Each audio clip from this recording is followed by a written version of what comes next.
ज्या वेळेला एखादी गोष्ट आपल्याला दिसत नसते तर डॉक्टर काय करतात, डोळ्यावरचा पडदा काढतात.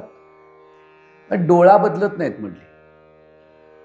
आणि ज्या वेळेला आपली दृष्टी बिघडलेली असते त्यावेळेला एकाची दोन माणसं दिसतात. आहे ती वस्तू जशी आहे तशी दिसत नाही. तर त्यावेळेला सुद्धा दृष्टी आपली असते, पण दृष्टीचा कोन बिघडलेला असतो.